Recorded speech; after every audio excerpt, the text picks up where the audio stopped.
She don't need a reason. Real talk, real mess, yeah, we're diving in deep. The only podcast that'll wake 'em from their sleep. Robbie speak, where the truth is loud and the vibe is high. Robbie speak, give 'em everything that she's got. Robin's talking, you're celebrated here. You're celebrated here. What's up, y'all? It's your girl Robin Chanel with Robbie Speaks the Pod, and I am back with another episode. Hey, y'all. Girl, so we gotta, it's so much shit happening around us. It's so many things, so many events, so much shit has been happening, you know. And I was telling my partner this, as much as this space has been an amazing space, it really has. Like I have really enjoyed creating this baby with you guys. But at the same time, although pop culture, celebrity gossip, news, all of those things are very entertaining. And of course, we need to stay updated, and we need to hear other people, and freedom of speech needs to be loud right now. I get all that. But at the same time, this space is very fucking draining. Especially for a bitch that really don't care much about it, honestly, especially when it comes to the celebrity gossip side. However, we're here. A lot of shit has happened. I'm so glad that Don Lemon is out of jail. Thank God for that. Woohoo! Because, girl, we was about to flip all of this shit over. You understand? I did not watch the Grammys. I'm in my strike era. Not too much on me, bitch. However, I'm not blind, hoes.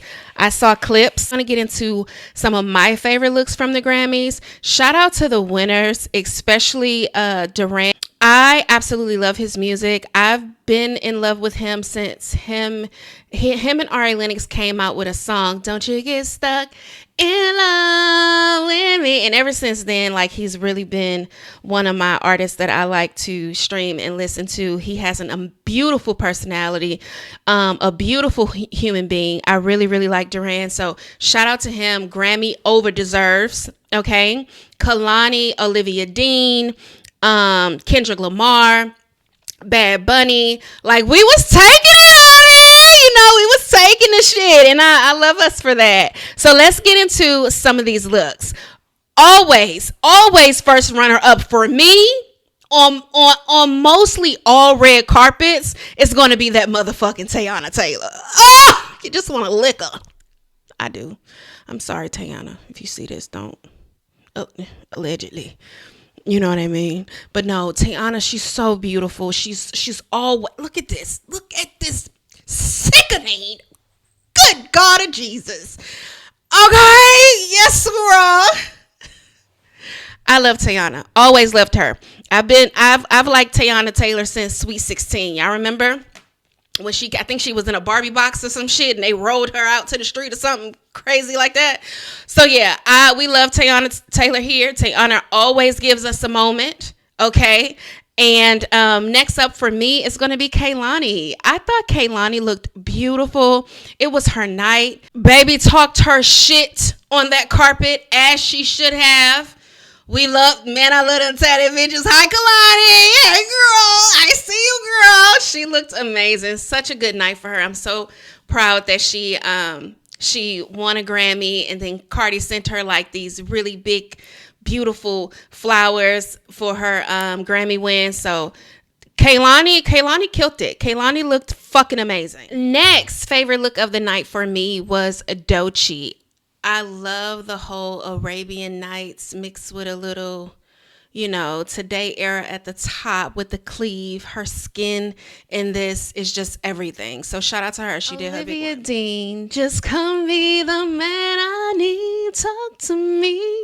She's one of those ones that's just so angelic and just so beautiful. She wore this black and white number with the feathers at the waist. Beautiful. Absolutely loved it. She does no wrong to me. She's one of those people that she seems, her aura is just so bright, and she just like, she walks around with this beautiful light around her, and I just think that she's just beautiful. She looked amazing. Shout out to her for winning Best New Artist at the Grammys. So yeah, we love Olivia Dean here. Kendrick Lamar. I love me some Kendrick Lamar. I do. I like Kendrick a lot.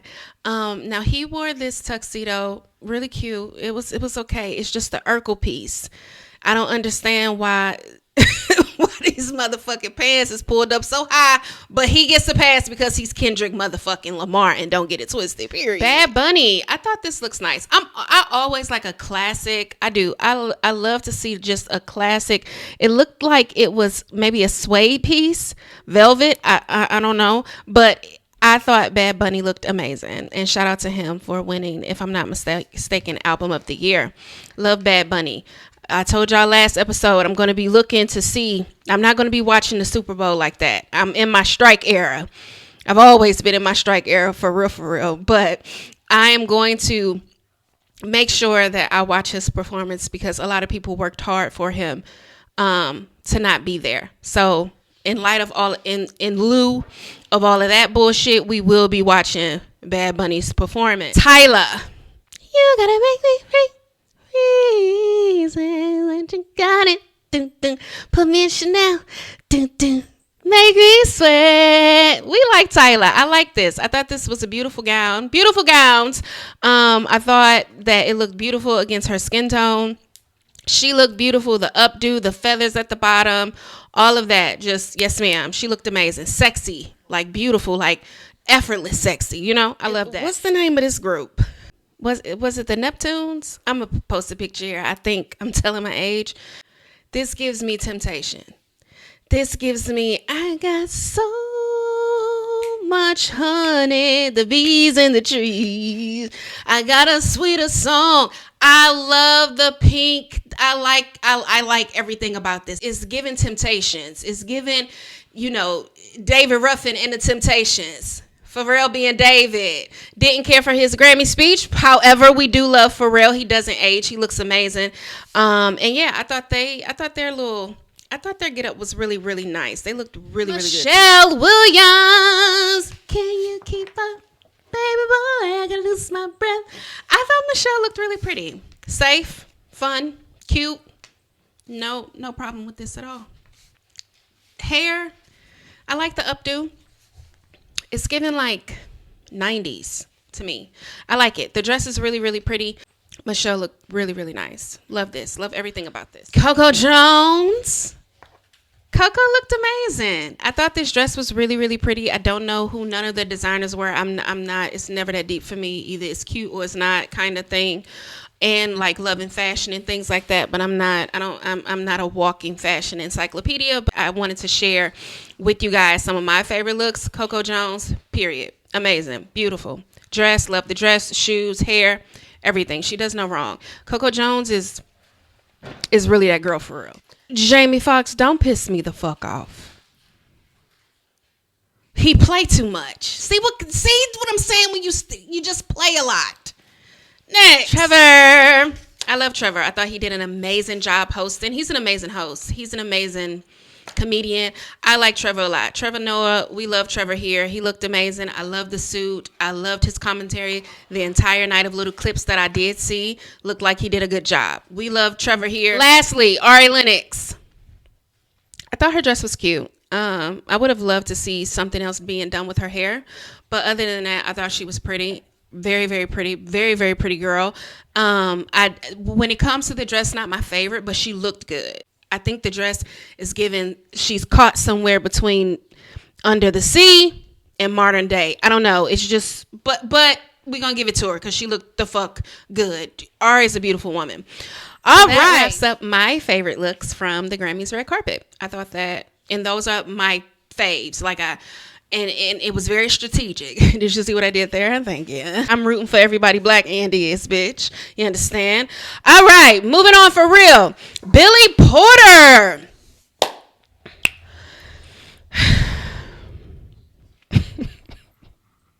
Billy. Oh, Billy. I love Billy Porter, y'all. I think Billy Porter is a fucking key. Been a key, gonna be a key. But I'm going to be honest with you. After him and that white man, divorce, split, whatever, he ain't been right since. So Billy Porter did the tribute for Mariah Carey, and he was complete ass. I honestly did not watch the entire tribute, but Billy Porter played. Billy Porter played, and watching fucking Mariah's facial expression is the crazy part about it is no song of Mariah Carey is gonna give you all of that. But let's roll the clip, hoes. Moment in time, and it seems that the last thing that you will always be mine. But you wanna be free, so I let you fly. 'Cause I know in my heart, babe, I love whatever that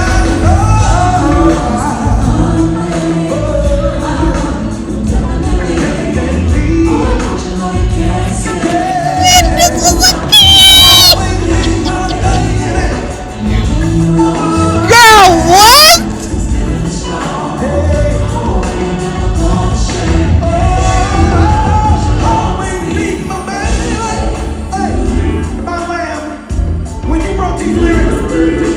Mariah didn't know what to do, but my baby played it cool because y'all know Mariah do not like people covering her songs and will critique you down to the ground. I know she pulled him to the side.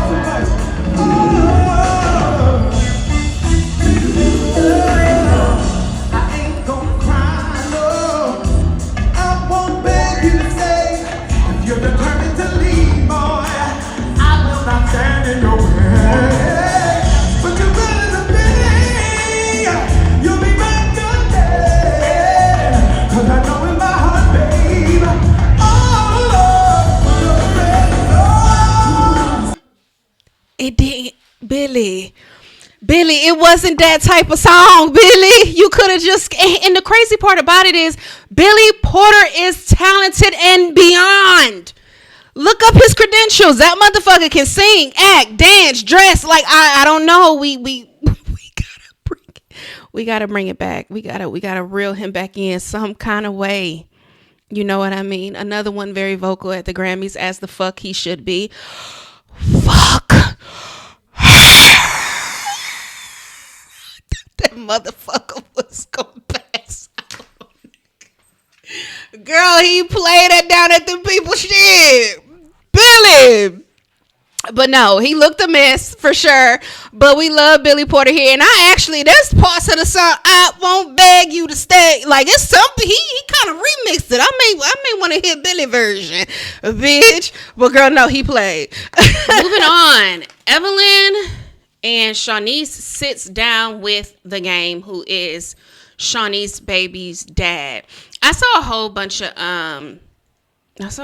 think pieces and clips about that show and, you know, what was discussed and things like that. And I watched the clip that's gone viral about how he told her he wasn't going to change diapers and then gaslit the fuck out of her. Like, you didn't really think I was going to do it, did you?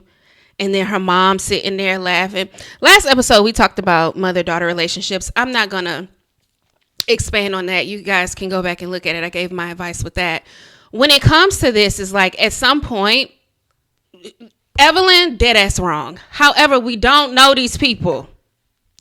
Maybe the relationship that Evelyn and Shawnice have with one another, they're comfortable with. Wasn't shit funny about that interview. Nothing. There was not a cackle in the room. The only person that was tummy tickled was motherfucking Evelyn. Why she thought everything was funny, I have no idea. Maybe it was nervous laughs. I don't know. But what I will say is, Shawnice, I don't really know her upbringing to really be talking about how her mama raised her or whatever the case may be. But common sense can be common. You have to think for yourself. You understand? Especially when you start laying down with niggas and having babies by them. A man that tells me, now come on. A man that tells me, I'm not changing no baby. I'm not changing the baby diaper. And you dating me, so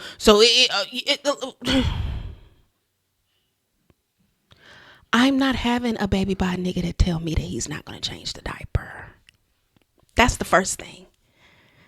I'm not having a baby laboring, carrying, bleeding, coochie stretch wilder than all outside for a nigga to sit up on my motherfucking platform and in private, and then come to my platform and tell me that they not taking care of their motherfucking churn. Not having no baby by you. The game was supposed to be fun for Shanice. She took it too far. Now she got a baby by him. Now she's stuck with a stupid ass, old ass nigga. Moving on. Basketball Wives is ending. Shawnee came out and announced that there will be no more Basketball Wives. I love Basketball Wives. I used to watch Basketball Wives a lot, especially in the earlier seasons, like season 1, 2, 3, and 4. Best seasons. But yeah, it's ending, and she wants to do other things. She's a first lady. Maybe she'll come out with first ladies of something. I don't know. I won't watch. But at the same time, I appreciate Basketball Wives for what it was, especially all the good things that they did on the show. The friendships that we saw that ended, that was able to be mended. Like, I don't really have anything bad to say about the Basketball Wives. The only thing is, when it comes to TV and when it comes to reality shows now, you guys are competing with shit like Now That's TV because I don't watch baddies. You can't pay me to watch none of that shit. I just can't. It's just not something that I want to consume. And I feel like when it comes to shows like Real Housewives of Atlanta, Basketball Wives, Mormon Wives, even, like, when it comes to shows like that, like, you're in that competition bubble, because there's a lot of people in the world that consume that Zeus and Now That's TV shit, right? And I just think, like, at some point, shit runs its course. You can only rotate the same motherfucking talent. You can only talk about so much, and then you motherfuckers was putting people up in LA that wasn't even living in LA. Last season, I feel, even though to me it was time for Basketball Wives to end, I feel like a big reason why it ended, one, that whole Jackie and her daughter shit. That killed that show. Period. That put the nail in the motherfucking coffin. I don't even think Basketball Wives could have came back from that any motherfucking way. And I think a small part of that Shawnee knows and understands. Second, you motherfuckers are flying motherfuckers into LA, putting them up in apartments, posing like they live in LA, and they don't. That's not reality. That's fake as fuck. Sorry. So, good run, good show. And yeah, people want to move on and do other things. Cardi B and Saturday Night Live. Cardi B was on Saturday Night Live. I thought she looked amazing and she did a good job on Saturday Night Live. She wasn't with everybody wanted her to, like, really, really get in the politics of it all when it came to Saturday Night Live, and that didn't happen. And I love that for her. I love that she focused on Am I the Drama, her album, some skits, and she did an amazing job. When it came to her performance, she was catching a little backlash because she was lip syncing. We are not going to sit here and act like Cardi has a problem with keeping up vocally. We're not going to act like she's not the mother of motherfucking breath control. High off of Molly, my breasts look like Dottie. I'm riding my nigga just like a Ducati. Chop off the top of the car like karate. Eliante put a breast. Salute alone. If you want to go test this bitch vocal abilities, and see, this is how we know some of you hating assholes don't even listen to the motherfucking album, because breath control is not an issue for Cardi B. Lip syncing is not an issue for Cardi B, and not lip syncing is not an issue for Cardi B. I think because she curses a lot, we gotta run a track, right? And I don't think nothing's wrong with that. I don't. I think y'all should just let her live. Stop trying to pick apart every little thing when it comes to her performance, because if she can't do nothing else, she may can't rap to you hoes. She may don't put pen to paper or whatever the fuck you hoes tell yourself, but what she does do is perform. I thought she did amazing, especially gearing up for her tour, Am I the Drama. I thought she looked amazing. She performed Bodega Baddie and Every Time. So we love Cardi B here. We love the rap girls here, and we're going to continue to support Cardi B, and of course we will be at the Drama Tour. I'm so excited. Moving on, Sherri Shepherd show canceled. I never watched. Moving on, Dear Robbie. Are y'all ready for Dear Robbie? I'm ready. Yeah, Sherri Shepherd. I never watched her show. I mean, it sucks. Okay, so here, hoes. It sucks that Black voices are being removed from media spaces when it comes to on air, right? When it comes to television, daytime TV. Sucks. It does. But I'm sure Sherry will go on to do great things. She's also an actress. Like Sherry Shepherd, her show, I mean, I don't know why it was canceled. Never watched the show because I never watched. I saw clips here and there, but turning on I don't watch daytime TV. I don't watch The View. I don't watch any of those things. Outside of like freedom of speech, silencing Black voices, maybe that all played a part in it. It wasn't really clear to me why her show was canceled, but she will go on to be Sherry Shepherd another day. On Dear Robbie. So we have changed the segment to Dear Robbie, where listeners will write in their dilemma, a key, write in a scenario to get advice. Decided to change it from the strawberry letter to Dear Robbie. So we have one. Says, Dear Robbie, I don't even know how to start this without sounding like the worst mother in the world, but I'm tired. Not I need a nap tired. Not this week was hard tired. I mean so tired, bone deep, crying in the bathroom so nobody hears me tired. I'm a mom of 2 beautiful kids who deserve the world. And the truth is, don't think I can give it to them anymore. Every day feels like survival. Wake up, rush, work, cook, clean, argue, break up, fights, answer a million moms, then collapse just to do it all again tomorrow. And the co-parenting, toxic, doesn't even begin to cover it. Constant tension, disrespect, power struggles, guilt, blame. It feels like I'm raising children while also battling grown men who still want control over my peace. Some days I catch myself thinking, what if I just let their dads take them? Not because I don't love my kids, but because I don't recognize myself anymore. I miss freedom. I miss quiet. I miss being a woman before I was just a mom. And the guilt behind even thinking that. It's eating me alive. I love my children more than anything. But I'm scared that staying this exhausted, this unhappy, this empty might hurt them more in the long run. So tell me honestly, am I a terrible mother for wanting a break that feels bigger than just a weekend? For wondering what my life would look like if I could finally breathe again?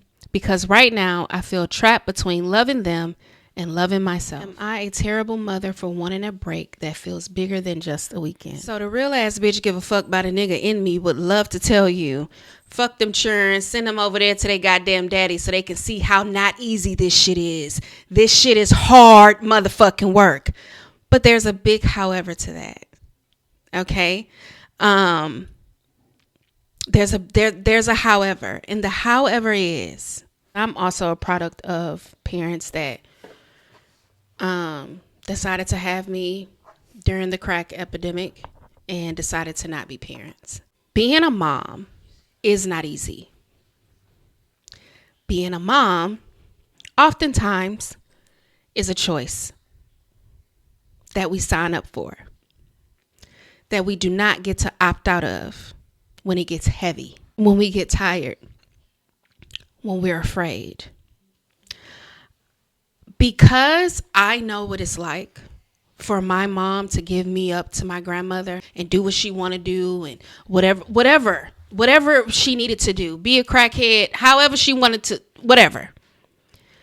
I'll always have that feeling of thanks, Mom, for giving me to someone who you know would care for me and love me. But damn, I wanted my parents. I needed my parents. And no matter how hard life gets, this is just me. My children did not ask to come into this world. It's not their responsibility for how I feel about being their mom. What you get to do is call on your village during tough times. What you get to do is seek therapy to help navigate motherhood and what that looks like. What you get to do is start to create boundaries with baby daddies and ex-husband that don't protect your peace and don't give you a safe space for you to be their mom. I'm sorry. I cannot, although I hear you and I feel you, I'm a mom of 3. Okay? And there are days that it's tough. And it's hard.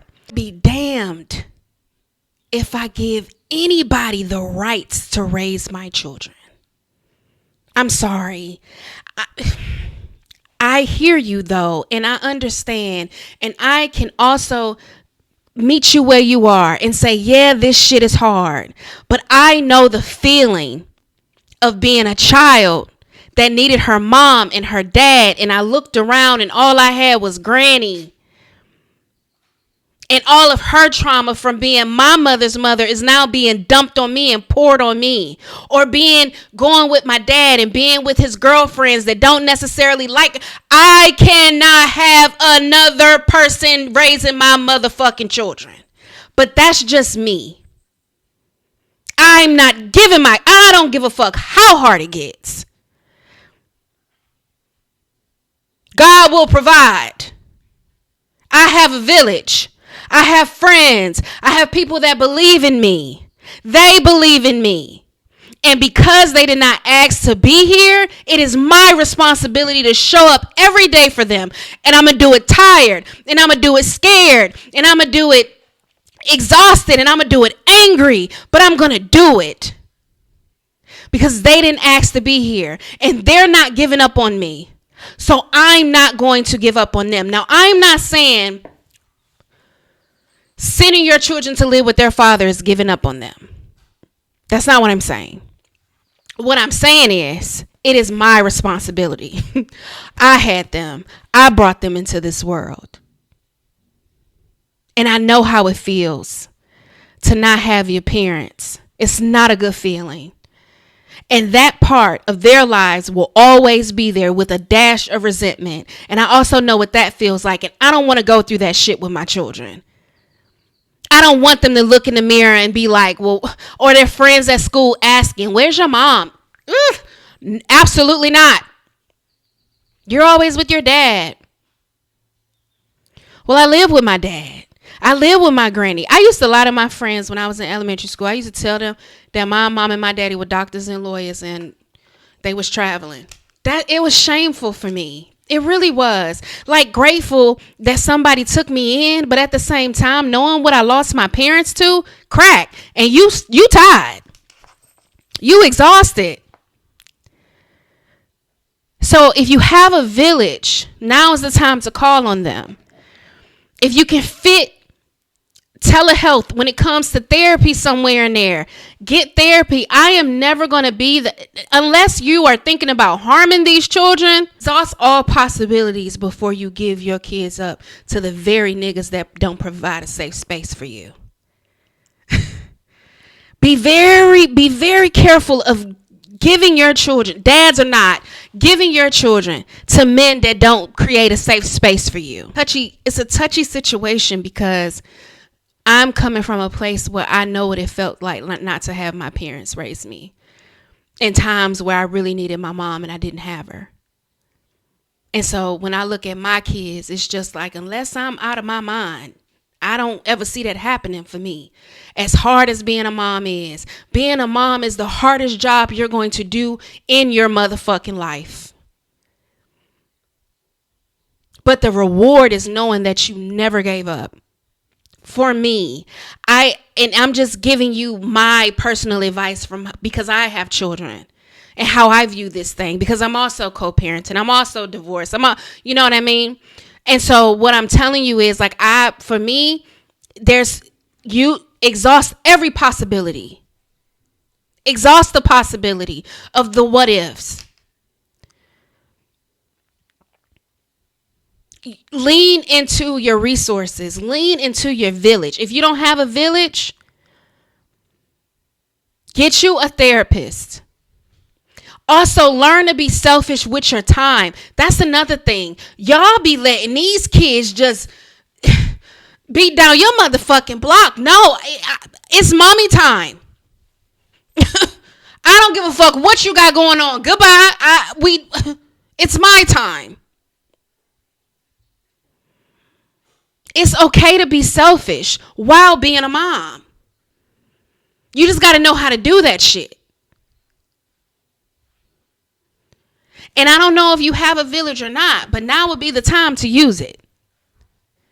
unless you are thinking about harming your children, I say push through. I'm sorry.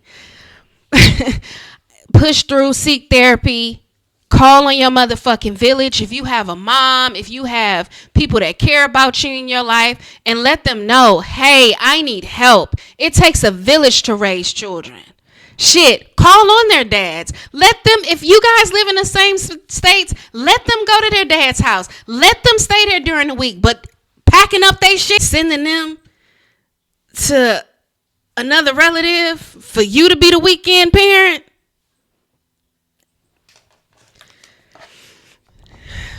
I'm sorry. One, I'm not trying to be judgmental. Two, I'm not trying to like dive on you. I'm really not. But it's a touchy subject because I know what it means to parents not raise you. And that was crack. Sounds like you just want your life back. And that changed when you decided to have children. And now when the going gets tough, you don't get to opt out. If you are alive and well, right in your right mind, and you don't want to cause no pain or no harm to these children, pray, seek therapy, call on your village. And if you don't have one, start creating one, depending on where you live. Okay? I hope you make the right decision, and I hope you start choosing yourself, even going through motherhood, because you still can. All right. But when we choose to have children and bring them into this world, it is not their responsibility to make sure that looks easy for us. We have to create that for ourselves. They didn't ask to be here. They did not ask to be here. And needing time, needing to find yourself, all of that is fine. But pushing them out to another parent so you can be a weekend parent, I don't think that's the way to go. But I hope that you make the best decision for you and your children. And I hope that you take my advice and my feedback with love, because that's where it's coming from. I just want you to know that you're talking to somebody that knows what that feels like. And no matter what your vices are, it'll never be okay. It just won't. Thank you for participating in Dear Robbie. I really appreciate your time. I hope you take away the things that resonate and speak to you that I said to you. I appreciate you for participating because you didn't have to. And just please understand and know that it all comes from love. Like I'm really not trying to be mean, but it is a touchy subject because I too have children and I was given up at the age of 6 years old. So, yeah. Welp. This was a good motherfucking episode. Thank you guys so much for taking the time to watch, like, comment, and subscribe. I really, really appreciate each and every listener, every viewer from the bottom of my heart. Thank you. This was an amazing episode. Y'all know we can't stay here too fucking long because we have shit to do and an ass to throw in a circle. So be sure to send in your Dear Robbies. Be sure if you want to be a sponsor, please email me. And I love you guys. Thank you guys again. I'll see you guys in the next episode. Bye. She don't need a reason. Real talk, real mess, yeah, we're diving in deep. The only podcast that'll wake 'em from their sleep. Robbie speak, where the truth is loud.